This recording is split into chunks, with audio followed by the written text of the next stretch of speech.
Alcances y limitaciones de las clasificaciones indexadas oficiales. Introducción. Hola, ¿qué tal?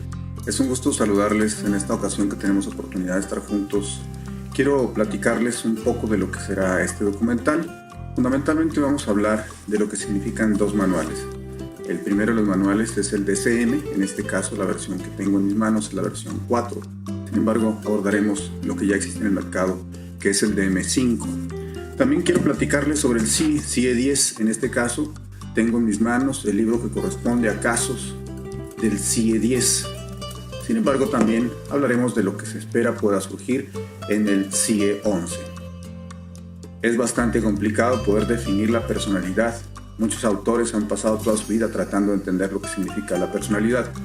Y ahora hablar de la personalidad que tiene algún tipo de trastorno será el reto de lo que hablaremos en este documental. Personalidad. La personalidad para Milon, citado por González, Pérez y Redondo en el año 2007, define los siguientes elementos: psicodinámicos, cognitivos, interpersonales, biológicos, mecanismos de defensa, representaciones objetales, autoimagen, el estilo cognitivo, el comportamiento interpersonal, el estado de ánimo y lo que es el temperamento. En el año del 98, Pervin, que es citado hasta el 2011 por Pérez García y otros, dice que la personalidad es una organización compleja de cogniciones, emociones y conductas que da orientaciones y pautas o coherencia a la vida de una persona. Como el cuerpo, la personalidad está integrada tanto por estructuras como por procesos y refleja tanto la naturaleza, que son los genes, como el aprendizaje, que es la experiencia en la vida. Además, la personalidad engloba los efectos del pasado, incluyendo los recuerdos, así como construcciones del presente y del futuro. Para otro personaje en la historia de la psicología, Freud, los elementos psicodinámicos de la personalidad son los siguientes: el id, el ego y el superego, que compiten de manera continua por la energía generada por los instintos de vida y de muerte. El id es el hogar de los instintos y es donde está la personalidad primitiva, mientras que el ego es controlado y lógico. Está presente entre el id y el superego y evoluciona o madura. Por su parte, el superego son los valores y criterios tanto familiares como sociales. Otro personaje también importante en la historia de la psicología y el estudio de la personalidad es Carl Jung, que nos dice que existe un inconsciente colectivo. Es una propuesta de un enfoque social inconsciente. Más adelante, en el año del 79, el yo o autoconcepto, mencionado por Carl Rogers, se define como un patrón organizado y consistente de características percibidas del yo, que incluye todos los valores adjudicados a los atributos. Por su parte, R. Cattell identifica 16 cualidades fundamentales o rasgos como parte de la personalidad, donde evalúan las interacciones entre los rasgos y sirve para explicar y predecir una serie de conductas. Una consideración menos cuantitativa es el enfoque fenomenológico, que define la personalidad como un yo integral. La autorrealización se considera el principal motivo humano. Para medir los rasgos de la personalidad existen las pruebas psicométricas. Rovira, en el 2018, nos habla del inventario multifásico de personalidad de Minnesota, también conocido como MMPI-2. Es uno de los instrumentos más populares dentro de la psicología para evaluar la personalidad, las características psicopatológicas globales y también las específicas de una persona. Por supuesto, todas las alteraciones psicosomáticas. Las evaluaciones proyectivas tampoco deben demeritar el trabajo de un psicólogo serio. En el tema de la personalidad pudiéramos concluir que todos los aspectos del individuo deben ser considerados, y no solo en un momento o contexto, sino considerando las potencialidades que el ser humano pueda mostrar ante las diferentes circunstancias de su experiencia, y es allí donde psicologías como la humanista y la transpersonal, motivo del enfoque que hoy nos ocupa, debe considerar todas las facetas que la personalidad pueda mostrar, inclusive aquellas en las que la medición o categorización aún no esté definida o no exista ningún referente previo. Personalidad anormal. En este momento es importante definir lo que significa un desorden mental. Es un síndrome caracterizado por una perturbación clínica significativa de la cognición, regulación emocional o conducta, que refleja una disfunción en los procesos psicológicos, biológicos o del desarrollo que subyacen al funcionamiento mental. Definición de la Asociación Norteamericana de Psicología en el 2013. Considerando los manuales como el DSM-5 para Esbeck en el año 2011, las conductas anormales tienen que ver con dos aspectos centrales. El primero es el referido al concepto mismo de trastorno de la personalidad, que es definido como un patrón de conductas y de experiencias internas que está generalizado, es estable y se mantiene al menos desde la adolescencia. El segundo aspecto se refiere a la identificación de un trastorno de personalidad en una lista de 10, con una categoría adicional de no específico. El origen de cada una de ellas es variado y depende de muchas condiciones en la experiencia de vida del individuo, lo que puede implicar periodos tempranos como la niñez e inclusive la condición perinatal y de vidas anteriores, teoría sujeta a validación, donde el grado de impacto puede ir desde ligero a severo con sus respectivas consecuencias en el modelo de adaptación del individuo. Manuales y su estructura. En cuanto a la estructura del DSM, es un volumen que abre con una sección de pautas para el uso del mismo y termina con una sección de 3, donde hay medidas dimensionales y de intensidad de síntomas y criterios culturales, que podrían ser parte de los trastornos y por supuesto es un auxilio para un buen diagnóstico. El DSM-5, un manual profundamente arraigado en algunas culturas, la primera parte se dedica a trastornos del neurodesarrollo. Posteriormente, el espectro de esquizofrenia y otros trastornos psicóticos, trastornos bipolares y relacionados, trastornos depresivos, desórdenes de ansiedad, trastornos obsesivo-compulsivos y relacionados, trastornos relacionados con traumas y estresores, trastornos disociativos, trastornos de síntomas somáticos, alimentación y trastornos de la alimentación, trastornos de eliminación, trastorno del sueño, disfunciones sexuales, disforia de género, trastornos disruptivos de control de impulsos y de conducta, uso de sustancias y trastornos adictivos, trastornos neurocognitivos, desorden de personalidad, parafilias y otros trastornos. El otro manual a considerar es el CIE-10, que pertenece a la Organización Mundial de la Salud. En su capítulo 5 nos habla de los trastornos mentales y del comportamiento, que son trastornos mentales orgánicos, incluidos los trastornos sintomáticos, demencia en todas sus variedades, síndrome amnésico orgánico, delirio no inducido por alcohol o por otras sustancias psicoactivas, otros trastornos mentales debidos a lesión y disfunción cerebral o enfermedad física, trastornos de la personalidad y del comportamiento debido a enfermedad, lesión o disfunción cerebral, trastorno mental orgánico o sintomático no especificado.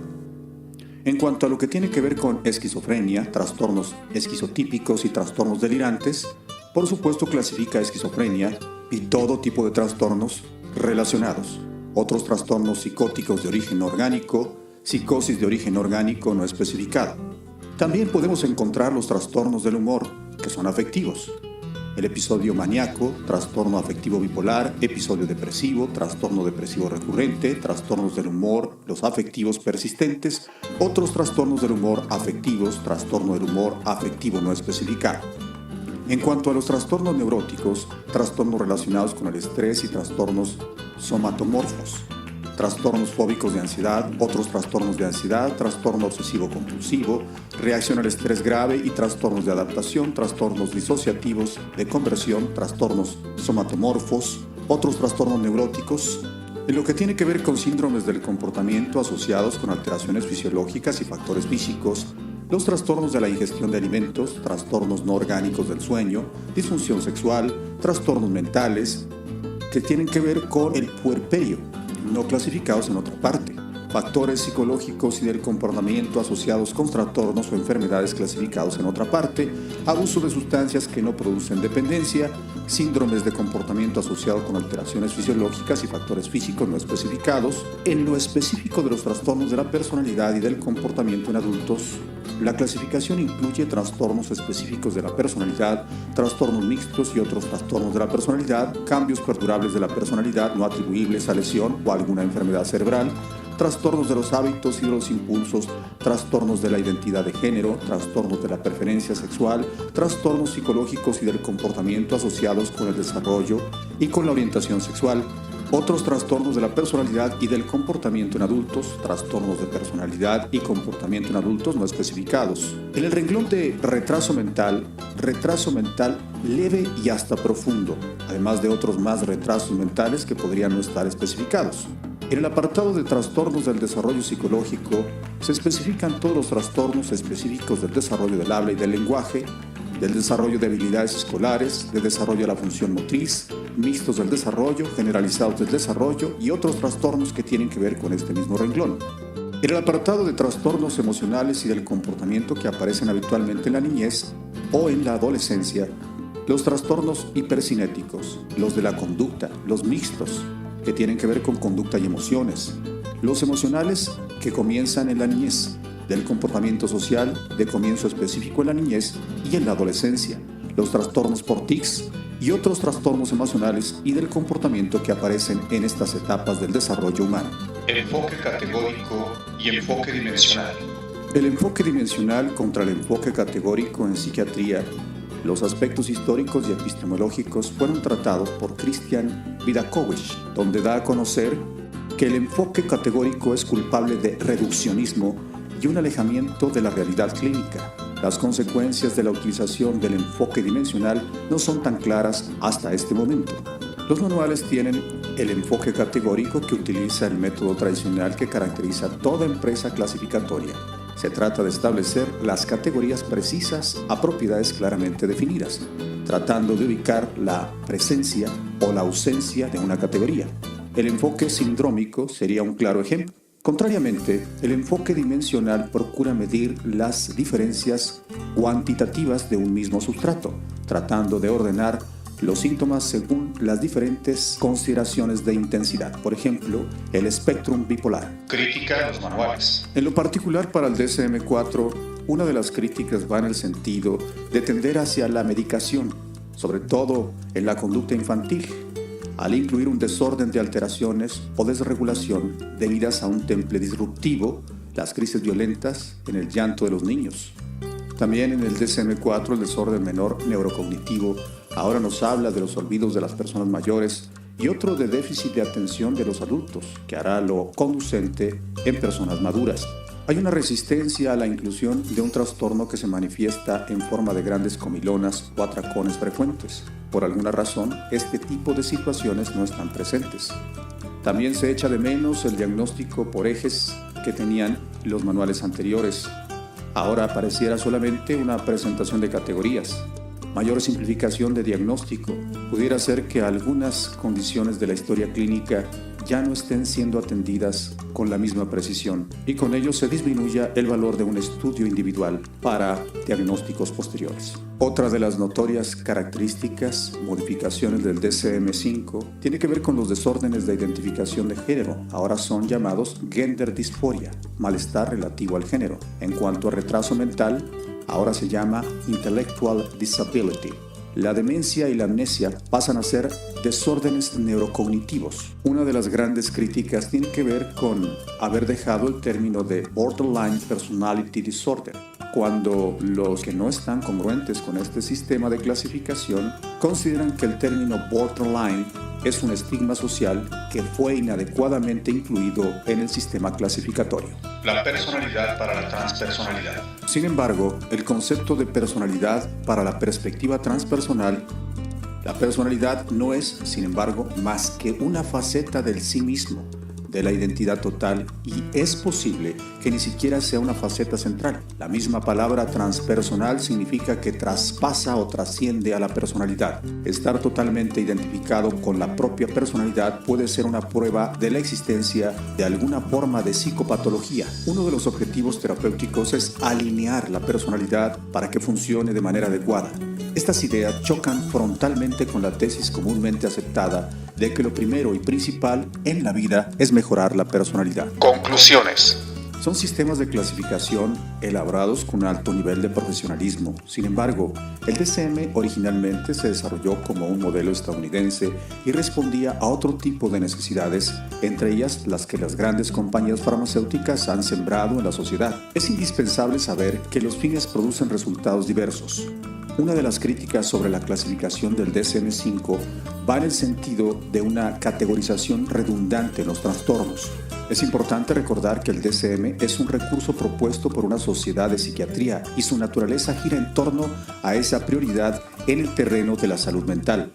Por su lado, el CIE-10, que surge como una propuesta de la Organización Mundial de la Salud, se convierte en un apartado, capítulo 5, que se integra a todas las dificultades que el ser humano puede padecer a lo largo de su historia de vida. En primera instancia, pareciera que es acorde a una dimensión más amplia de la salud del individuo. En otro sentido, también se sabe que incluye a la población mundial y no solo a la población estadounidense. En las palabras de Jeffrey M. Reed, director de la clasificación de los trastornos mentales y del comportamiento de la Clasificación Internacional de Enfermedades, CIE-11, de la Organización Mundial de la Salud, el CIE es una alternativa más amplia e incluyente en el tratamiento de enfermedades mentales y de otro tipo.